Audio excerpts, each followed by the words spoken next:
जय श्री कृष्ण दोस्तों। आज की हमारी कहानी है क्रोध से भिड़ो नहीं, उसे मोड़ो। एक बार सात्यकी, बलराम एवं श्री कृष्ण यात्रा कर रहे थे। यात्रा करते करते रात हुई तो उन्होंने जंगल में पड़ाव डाला और ऐसा तय किया कि 2 लोग सोए तथा एक जागकर पहरा दे, क्योंकि जंगल में हिंसक प्राणियों का भय था।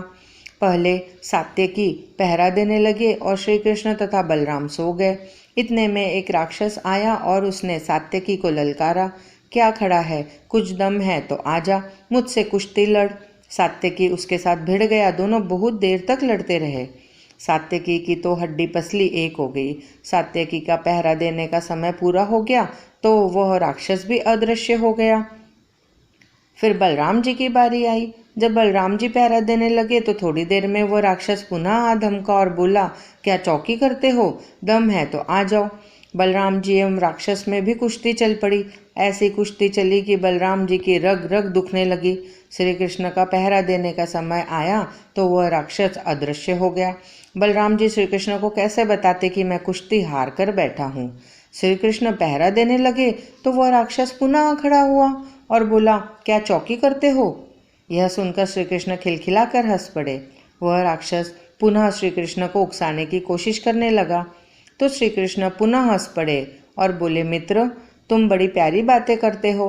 राक्षस ने कहा, कैसी प्यारी बातें, तुम डरपोक हो। श्री कृष्ण ने कहा, यह तो तुम भीतर से नहीं बोलते, ऊपर ऊपर से बोल रहे हो, यह हम जानते हैं।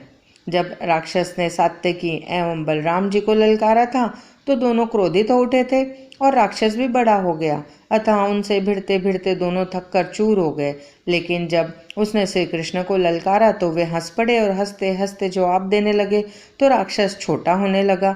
राक्षस ज्यों ज्यों श्री कृष्ण को उकसाने वाली बातें करता त्यों त्यों श्री कृष्ण सुनी अनसुनी कर कर उस पर प्यार की निगाह डालकर हंस देते। ऐसा करते करते जब एकदम नन्हा हो गया राक्षस तो श्री कृष्ण ने उसे अपने पीताम्बर में बांध लिया।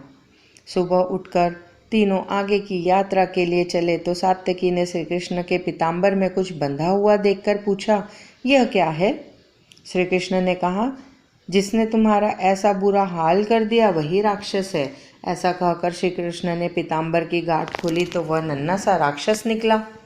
सात्यकी, रात को जो दैत्य आया था वह तो बड़ा विशालकाय था, इतना छोटा कैसे हो गया। श्री कृष्ण ने कहा, यह क्रोध रूपी राक्षस है। यदि तुम क्रोध करते जाते हो तो यह बढ़ता जाता है और तुम प्रसन्नता बढ़ाते जाते हो तो यह छोटा होता जाता है। मैं इसकी बात बार बार सुनी अनसुनी करता गया तो यह इतना नन्हा हो गया। तुमको सीख देने के लिए ही इसे पीताम्बर के छोर में बांध दिया था। तो क्षमा, प्रसन्नता एवं विचार से व कामना और अहंकार के त्याग से क्रोध नन्हा हो जाता है। ये थी आज की हमारी कहानी। जय श्री कृष्ण दोस्तों।